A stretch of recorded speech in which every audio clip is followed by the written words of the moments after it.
በስተመጨረሻም ሩታ መተት አስደርጋ ያሰረችለት ሀብል ወይም ደግሞ መስቀል መተት እንዳለው አምነው ሄርሜላና የአብርሽ ወንድም ሀብሉን ለመበጠስ ሄደዋል፣ ሩታ ቤት ድረስ ማለት ነው። በዚህ ሰዓት እንግዲህ ለአብርሽ ደህንነት ለአብርሽ ጤንነት እያሰበ ያለ የለም። እህቱም እንዲሁም ወንድሞቹ ማንም በቃ ማንም ሩታም ሄርሜላም ለራሳቸው ጥቅም ነው እያስፋፉ እያስተካከሉ የሚገኙት። ሄርሜላም እንግዲህ የአብርሽ ወንድም ሁሉን ነገር ትቶ ዝም እንዳይል ያው እንዴት ብላ ልትወቅሰው ሆነ። ከዛ ለሄርሜላ ለማገዝ ወይም ደግሞ አብርሽ ወደ ሄርሜላ እንዲመለስ ለማድረግ ነው የሄደው እንጂ የአብርሽ ደህንነት ወይም ደግሞ የአብርሽ ጤንነት አሳስቦት አይደለም። እና መተተኛ ሰው ነው ስለ መተት የሚያወራው ስለ መተት የሚያስበው በመተትም የሚያምነው ብዬ አስባለሁ። በእርግጥ ጸበል ላይ ምናምን ያው ሲለፈልፉ እናያለን እንደዚህ በመተት እንትን። ግን የአብርሽና የሩታ ህይወት ወይም ደግሞ የሄርሜላ ምንም መተት የሚባል ታሪክ የለም። ስለ መተት የሚያውቁትንም ታሪክ የለም። ምንም የለም እዚህ ጋር ማለት ነው። ለማንኛውም ግን ሀብሉን መስቀል ነው፣ ይቅርታ አድርጉልኝና እዚህ ጋር የሚታየኝ መስቀል ነው።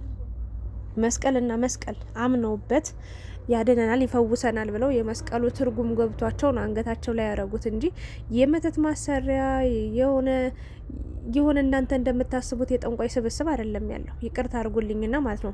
አሁን እናንተ የእውነትና ትክክለኛ ሰው ብትሆኑ ኑሮ ሀብሉን መበጠስ ነው የሚቀድመው ወይንስ ደግሞ ይሄ ልጅ የሆነ ቦታ ያው ኦርቶዶክስ አይደለም ከትናንት በፊት ነው ትናንትና ጸበል ምናምን ይዘ ነው ሄድን ምናምን የሚል ርዕስ አይቼ ነበር። ሲጀመር አብርሽ ፕሮቴስታንት አይደለ እንዴ? የምን ጸበል ነው የምታወሩት? ቡዜም ሁላችሁም ፕሮቴስታንት ናቸው፣ በጸበል አያምኑም። እና እኔ ደግሞ እንደዛም ከሆነ ጸበል ስለማይሄድ ምን አሰብኩ መሰላችሁ? የስነ ልቦና አማካሪ ጋር ሄዶ የተፈጠረውን ነገር ቁጭ ብለው አወጣጠው በደንብ አድርገው ነው የሚጠይቁት። የተፈጠረውን ነገር ያስጨንቀውን ያስደሰተውን ነገር የህይወቱን ውጣ ውረድ በቃ እያንዳንዱን ነገር ፍልፍል አድርገው ይጠይቁትና ከዛ ምክር ይሰጡታል ማለት ነው። ያ ሰው ማውራት ከጀመረ በኋላ ያስከፋውንም ያስደሰተውንም ነገር በሙሉ ዘርዝሮ ስለሚያወራ ያ ሰውን ለማከም ለመርዳት ተጨባጭ ምክንያት ያገኛሉ ወይም ደግሞ ተጨባጭ ነገር ያገኛሉ። እና በዚህ መንገድ መፍትሄ ያለው ብዬ አስባለሁ። ወይም ደግሞ ዶክተር ጋር መውሰድ ነው ያለበት። ችግር ምንድነው የተፈጠረ ያለው እንደዚህ ሆኗል ብለው መናገር ነው የነበረባቸው ወይንስ አሁንም ሂደው ከሩታ ጋር እንዲያርገሽዋል እንደዚህ ያርገዋል አንተ ወንድሙነ ስጋውን እንደዚህ ከድሃው ምንም አንድ ደህና ሰው የተባልከው አንተም ነበር ካንተም ተበላሽተህ ቁጭ አልከ። በቃ እግዚአብሔርን ይሄን እኔ መግማማት ነው የምለው። ማንም ሰው ስለማንም ስለ አብርሽ ግዳይ ሰጠው። በነገራችን ላይ እዚህ ጋር ሁሉም ሰው ሄርሜላ የምትጎተተው ለራሷ አብሯት አቅፏት እንዲተኛ ወንድምየውም ከሄርሜላ ጋር እንዲሆን ስለሚፈልግ እንጂ የሚጎተተው ሩታም ለራሷ ስለምትፈልገው እንጂ የምትጎተተው ኤፍሬምም ከሩታ ጋር እንዲሆን ሄርሜላን ለማበሳጨት ለማናደድ ስለሚፈልግ እንጂ አብርሽን በትክክለኛ መንገድ የሚፈልግ አብርሽን በትክክለኛ ጤነኛ ሆኖ ለማየት የሚፈልግ ሰው እዚህ ጋር ማንም አይታየኝም። ወላ እናቱ ወላ አባትየው ጋሽዬ ራሱ ይህንን ጉድ ሳይሰማ ይህን ጉድ ሳያይ ቀርቶ ነው ለሌላ ነገር ሲሆን ነው እንዴ ጋሽዬ ተጠርቶና ተብሎ ሽምግልና የሚገባው? ለዚህ ጊዜ ሲሆን እስኪ አባትየው ቀርቦ ያውራ ለምን አልተባለም? ወላ ቡዜ ራሱ ምንም ነገር ማድረግ አልቻለችም። ሩታን እንኳን አባብላ እምቢ ብትል እንኳን ብትናደድባት እንኳን የፈለገ ነገር ክፉ ብትሆንባት እንኳን እባክሽ ሩትዬ በቃ ይህን ነገር ማስተካከል አለብን ወይ የጤና ባለሙያ ማየት አለበት ማለት እኛ የተረዳነው መንገድ ሌላ ነው። ወደ አንቺ እኮ በትክክለኛ መንገድ ተመልሶ ሊሆን ይችላል፣ ግን እየተናገረባቸው ያለውት መንገዶች ቃላቶቹ ትክክል አይደሉም። ስለዚህ እባክሽን የሆነ ቦታ እናድርሰው ብላ መስማማት ነው የነበረባት ወይስ ከእሷ ጋር ያበደ ቅልጥ ያለ ጸብ ፈጥራ መሄድ ነበረባት? ዳኒ መጣ ጎራ ዋለ፣ አሁን ደግሞ ወንድምየው መጣ ጎራ ዋለ፣ ሄርሜላ መጣች አረ ጀግና አለች። ጉድ እኮ ነው። ሄርሜላ ግን ምን ቀርቶሽ ነው ግን? እግዚአብሔር እኔ የገረመኝ ምን ድፍረት ኑሮሽ ነው? ደህንነቱ አላሳሰበሽም? አሁን ይሄን ሀብል ቢያወልቆ አለች ወደ እኔ ይመለሳል። ሩታን ከነመፈጥሮ ያስታውሳትም ይሄን ነገር በምን እርግጠኛ ሆንሽ? ሲጀመር እናንተ ባለጌ ናችሁ። ሲጀመር ባለጌዎች እንዴት መስቀልን ለማውለቅ ማህተብ ለመበጠስ ይሄን ያህል ምን አይነት ብልግና ቢሆን ምን አይነት መጨማለቅ እንዴት በመስቀል ላይ መተት እንዴት ሊሰራ ይችላል?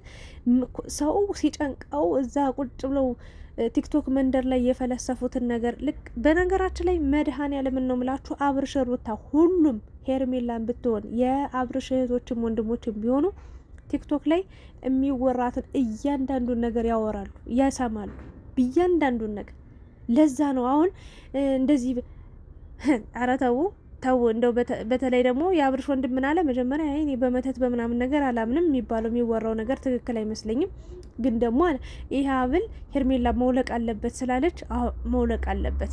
እንዴ አንተ ካላመንክበት እንደዚህ አይነት የሰይጣን ሀሳብ እንደሌለ ካመንክ ካሰብክ፣ አይ ይሄ የሀብል ችግር አይደለም። እኔ እስከማውቀው ድረስ ይሄ መስቀል ነው በቃ አንገቱ ላይ ያደረገው በቃ ክርስቶስን መያዙን የክርስቶስ ልጅ መሆኑን ለማሳወቅ ነው። ወይም ደግሞ ዋጋ አለው በቃ መስቀል ምን እንደሆነ ለማንም ማስረዳት አይጠበቅብኝም አይደል እንዴ? እንደዛ ብሎ አስቦ ደህና አይመስለኝም። ተስማምተን እባካችሁ ኤፍሬምም አንተም ተረጋጋ ወንድሜ።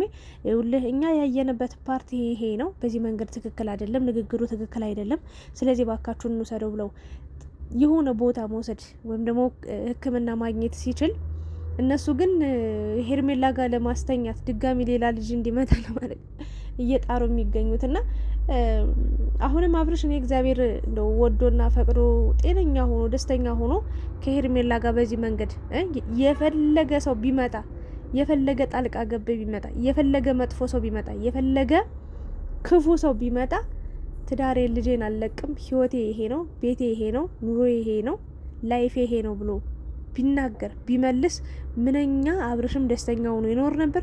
ምንኛ ሩታም ደስተኛ ሆና ትኖር ነበር። ምንኛ ልጃቸው በፍቅር በደስታ የአባትንም የእናትንም ፍቅር እያያድግ ነበረ። የእውነቴን ነው የምላችሁና ሩታ ምንድን ነው አለች፣ በቃ ይሄ ሀብል መውለቅ አለበት ሄርሜላ ብላለች አለ።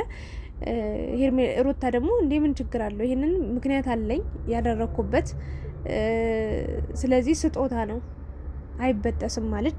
ሄርሜላ ልትበጥስ ታገለች፣ ግን አልቻለችም። አብርሽም ተውኝ፣ ስጦታ ነው የተሰጠሁት፣ አላወልቅም፣ የሚስቴ ስጦታ ነው በማለት እንግዲህ ዛሬም ማወዛገቡን እንደቀጠለበት ነው የሚገኘው ይመስለኛል። እንግዲህ ምናልባትም ሄርሜላን እየፈተሻትም ሊሆን ይችላል፣ እየፈተኗት ሊሆን ይችላል።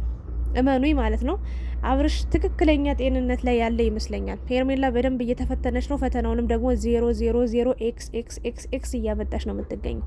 ስግብግብ ለራሷ ብቻ የምታስብ ለራሷ ብቻ ገና ለገና በቃ የምትስመው የምታቅፈው የምታባብለው የሆነ አብረው የምትተኘው የምታቅፈው ነገር ቀርቶባት እሪ ያለች በቃ ተንገበገበች፣ እየተንከረከረች ነው የመጣችው።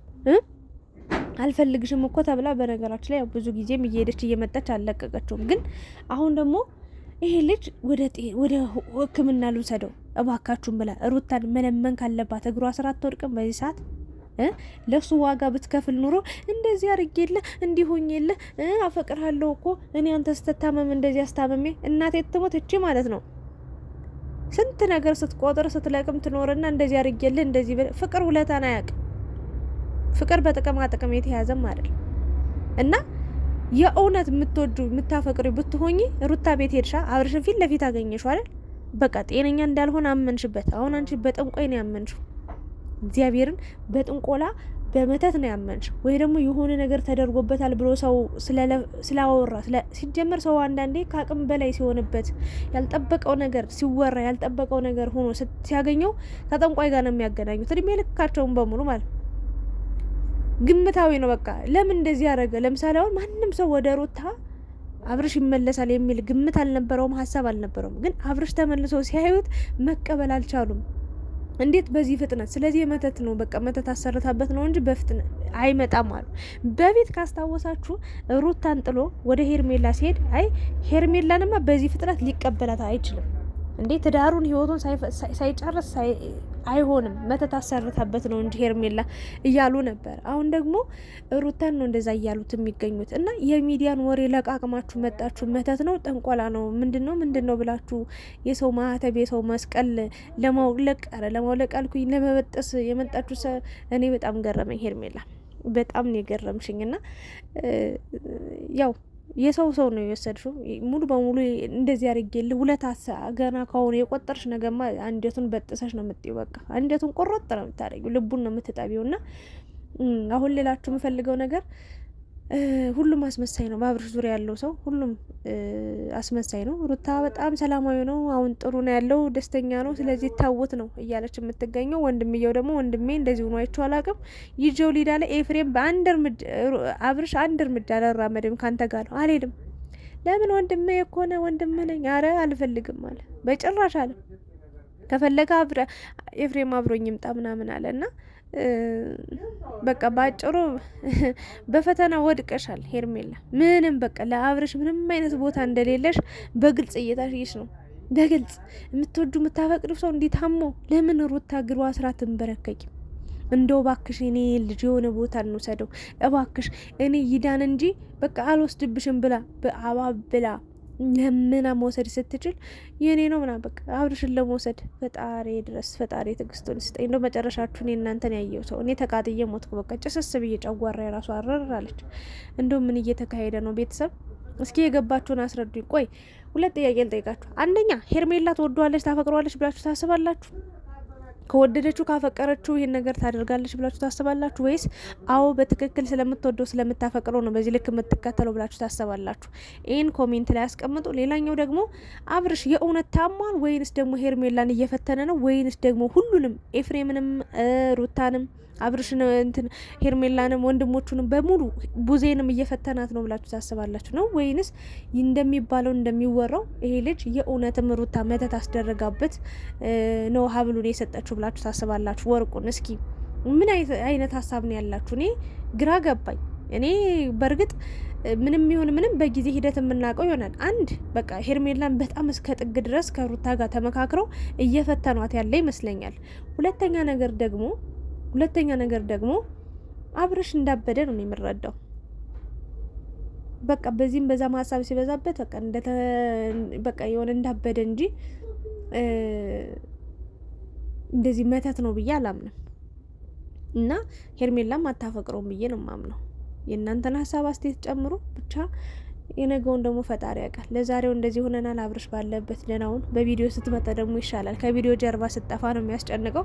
የነገውን ቪዲዮ አብረን የምንከታተለው ይሆናል። ወንድምየው ማውን ወደ ሄርሜላ ለመውሰድ ለመጎተት እንጂ የመጣ የእሱ ጤንነት አሳስቦት እኔ በጣም ነው የገረመኝ። እግዚአብሔር ሁሉም አስመሳይ እስማ ምን አይነት መሬት እንደሚቀበላችሁ እናንተ ግን በተለይ ሄርሜላ ማለት በጣም ተስገበገብሽ። በቃ እግዚአብሔር ስግብግብግበረ እስኪ ኮራቤ ሴቱኝ ራስሽን አስከብሪ። ምንድነው በዚህ ልክ የምትልፈሰፈሹ? ምንድነው በዚህ ልክ የሰፈር ወሬ የምትለቃቅሙ? እግዚአብሔርን እዛም እዚህም ለቃቅመሽ መጥተሽ አብርሽ መስቀሌን ካልፈታ እንዴት ሁለት ማዕተብ ታደርጋለህ ምናምን ብለሽ ጭራሽ ለምን ፈጣሪን ይዘሽ አትመጭም? አብርሽ በዚህ ሰዓት ቼክም አያደርግሽም አንቺ ለምን በራስሽ ጊዜ ራሽን የእውነት ለምን ታስንቅ ያለሽ? ራሽን ለምን አታስከብሪ? በጣም ስለገረመኝ ነው። የምትወዱ ከሆነ መጀመሪያ ጤናውን ጣሪለት። እሱ ከሞተ እኮ አንቺ ጋር የሚመጣ ሰው አይኖርም። ወይ እሱ ጉዳት ከደረሰበት አንቺ ጋር ሊመጣ አይችልም። መጀመሪያ ቅድሚያ ለእሱ ጤንነት፣ ደህንነት አስቢ። ከዛ በኋላ ያንቺ ሆነም አልሆነም የምናየው ይሆናል ብለሽ ቁጭ በይ። ጨርሻለሁ። የእናንተን ሀሳብ ጨምሩበት። ላይክ፣ ሼር፣ ሰብስክራይብ ማድረጋችሁ እንዳትረሱ። ወዳችኋለሁ።